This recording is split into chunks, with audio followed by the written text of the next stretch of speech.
Bismillahirrahmanirrahim. Kata Imam Ghazali, kalau ini jeling tenan. Kenapa Imam Ghazali disebut Hujatul Islam? Sama nak kepen syukur itu gampang. Duit randuwe, hutang wakeh, jatuh tempo, bojo wani, anak kecewa di bapak gue, terus mentek ngamek gue.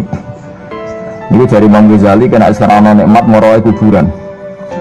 Moro kuburan terus kamu berkeyakinan bahwa semua yang sudah mati itu sangat-sangat berkeinginan hidup meskipun hanya 1 jam.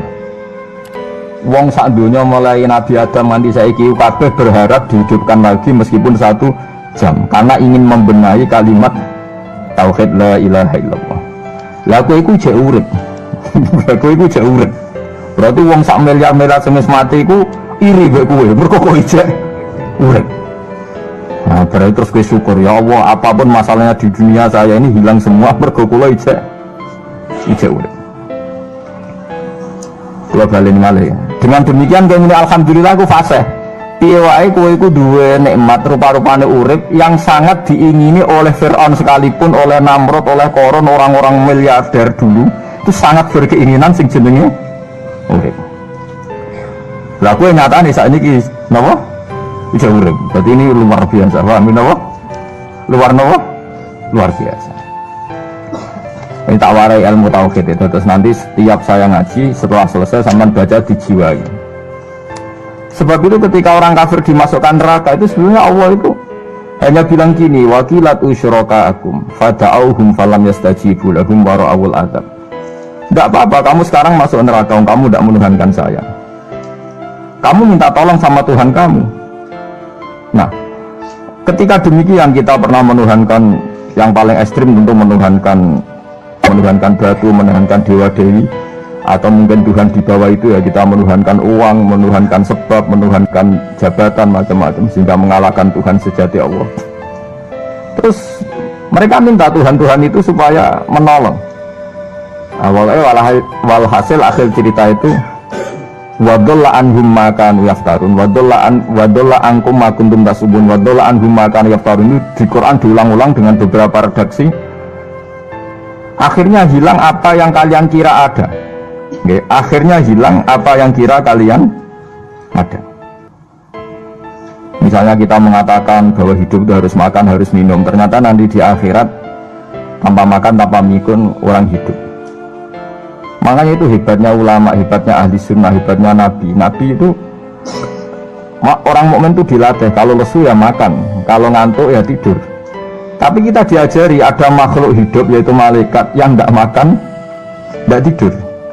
Paling tidak meskipun kita itu kalau nggak makan lemes, kita tetap tidak mengatakan tanpa makan makhluk pasti mati, karena kita berkeyakinan diberi akidah.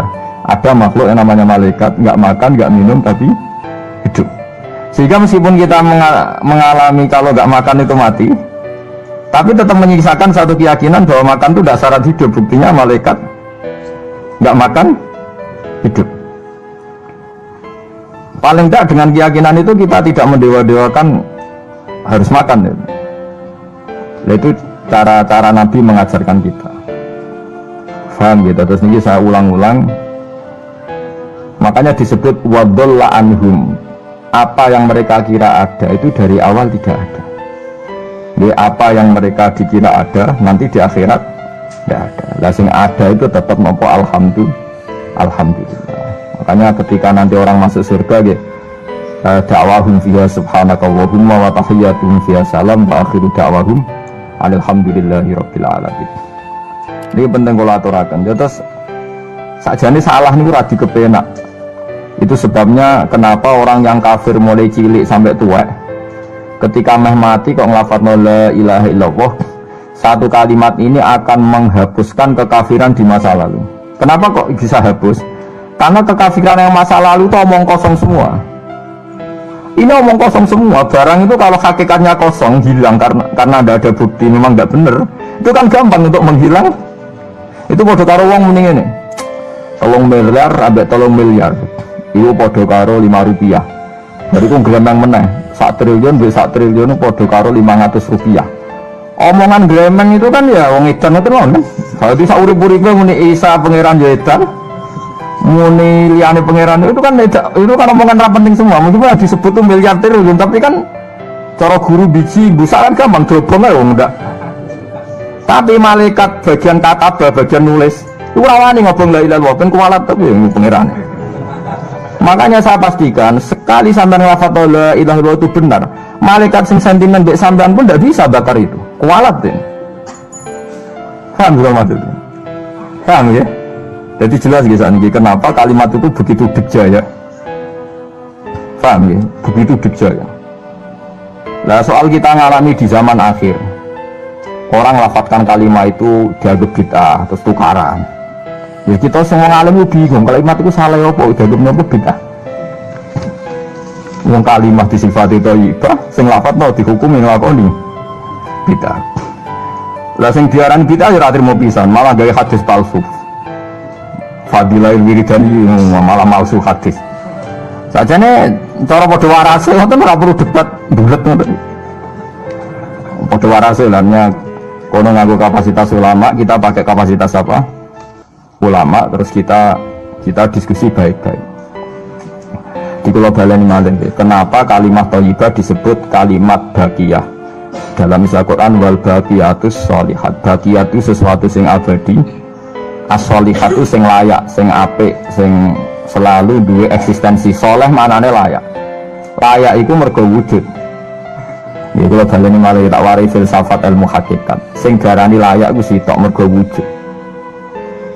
Nak barang ora wujud itu jenenge dilafadzno tapi mboten layak.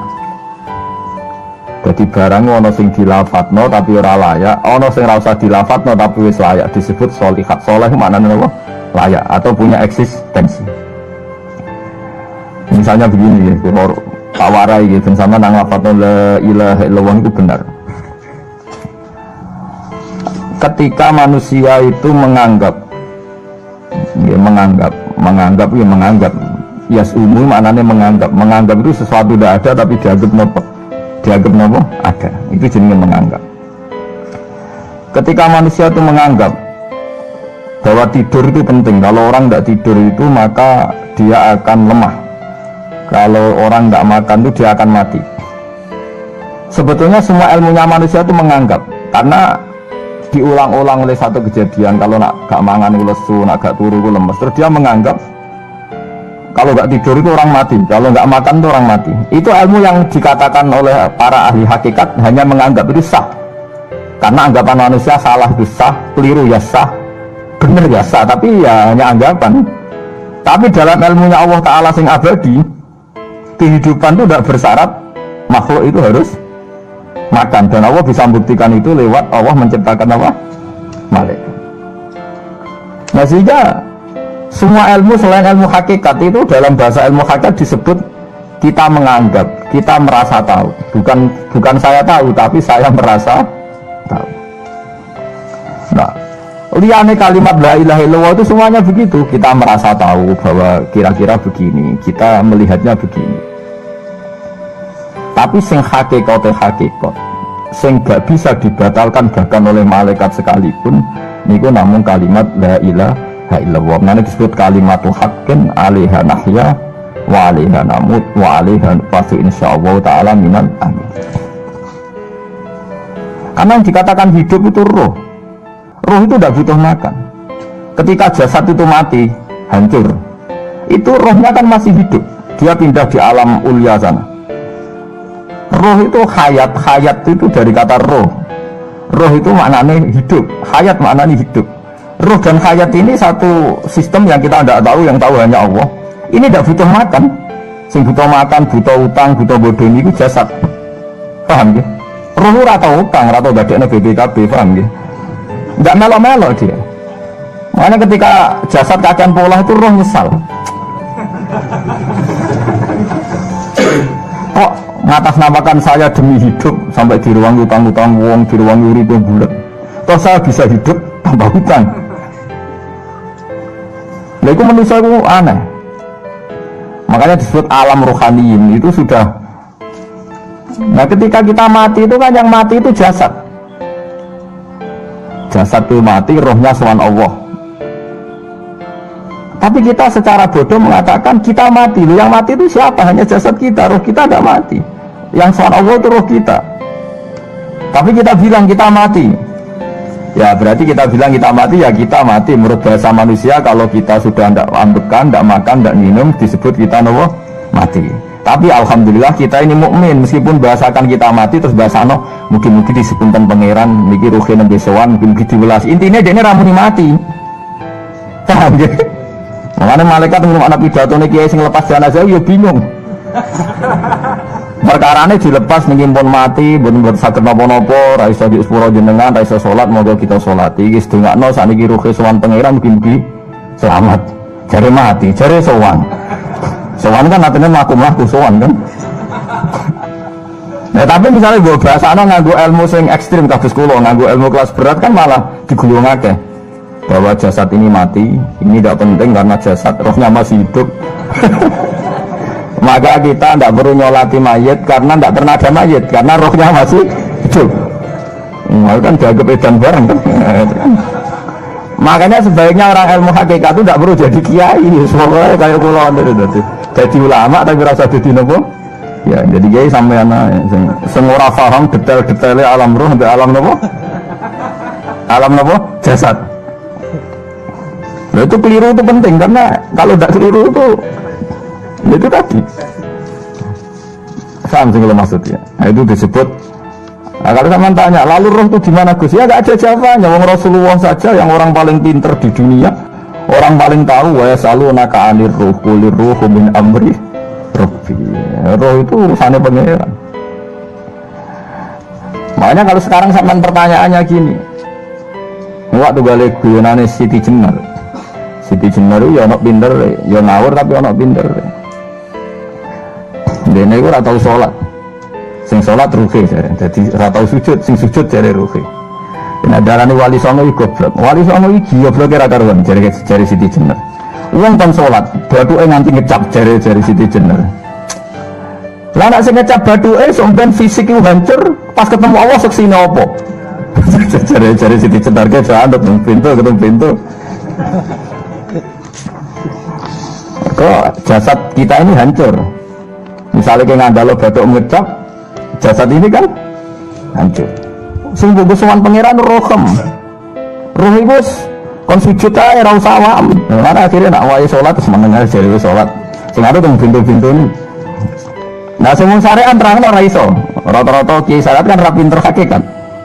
Mau ngamuk ono to botak yo. Nah ngamuk to. Hasil syariat kan apa? Ngamuk. Ngamuk ono seresan rango ngamuk. Ya akhirnya gak sambung kan. Akhirnya gak sambung. Saya pastikan ajaran Kak Siti Jenar itu sesat. Sesatnya adalah wali-wali yang alim, termasuk wali songo yang alim itu bilang begini. Ketika batuk kita dikokon sujud ning pangeran, kita sujud itu sebetulnya bukti bahwa fisik kita itu tunduk sama perintah roh. Karena roh kita sujud, roh ini menyuruh fisik kita juga ikut sujud. Jangan jadikan fisik ini rivalnya roh. Itu kita gobloknya Siti Jenar. Kalau roh kamu sujud, fisik kamu tidak sujud, namanya rivalitas. Berarti kalau di jasa, di jisim, di wadak sing ra nurut roh. Berarti rivalitas. Lalu jasad kamu itu sing mimpin sapa kok gak nurut. Nah ini mulanya sing rodok-rodok Siti Jenar tobat mulai detik ini karena ya buatan tak ajak mikir sama paham ya. Jadi ini permainan ilmu kelas tinggi paham ya. Kayaknya gak tahu mikir toh. Lalu diwarai kok ben kok alhamdulillah aku fase. Paham ya. Paham ya.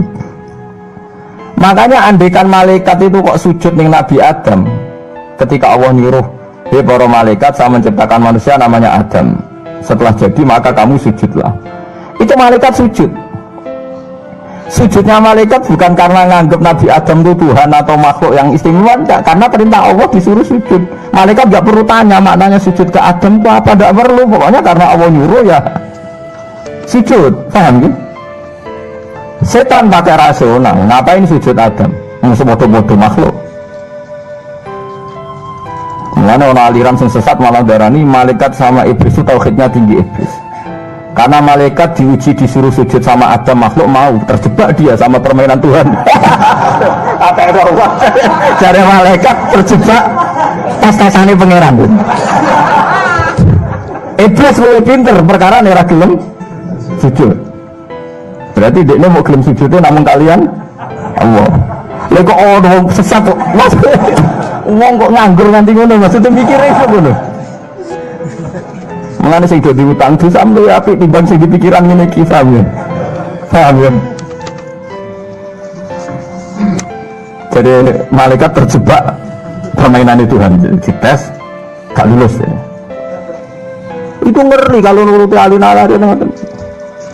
Yang benar adalah setan itu dianggap keliru karena dia tidak punya otoritas pikiran. Dia ini ora wujud, hakikatnya setan malaikat gak wujud, wujudnya diwujudnya Allah. Nah wujudnya diwujudnya Allah, apa yang jadi dawai Allah kudu sami'na wa ata'na. Karena dia tidak bisa menjadi rival Tuhan. Makanya kalau kita diperintah Allah langsung lakoni, gak usah gawe rivalitas. Ini pada bahasanya kayak kon mangan, wis sareng nak Allah ngutus mangan, wis mangan aja. Nang kok warken begitu, so kan mangan. Nak mangan ora mangan, pokoknya kon nurut. Nah itu kelirunya Siti Jenar, dia itu lupa bahwa dengan mengatakan jasadnya tidak perlu sujud, mergo sebenarnya Siti hisab roh, dia bikin rivalitas antara roh dan jasad. Mulai nanti mau aliran Siti Jenar mulai yang versi Arab sampai versi tulisannya wong bingung-bingung itu, sing luwih dulu Siti Jenar timbang Wali Songo. Bahkan dalam cerita itu seakan-akan Wali Songo kasut berkejar Siti Jenar dipateni wangi terus ganti asu macam-macam lah ceritanya. Mulai itu peneliti rakah kula ra kaya Mustafa ini roh apa ya menurut. Gak jelas rohnya tapi jelas dari kiai ini ndek. Enak ngoten niku. Jadi ya ono wong ilmune ra pati akeh tapi jelas di kiai no. Lu ilmune akeh ra pati di kiai no. Jadi kekeliruan ini mergo ngoten niku memang ilmu hakikat itu jelimet. Tapi sampean harus saya latih.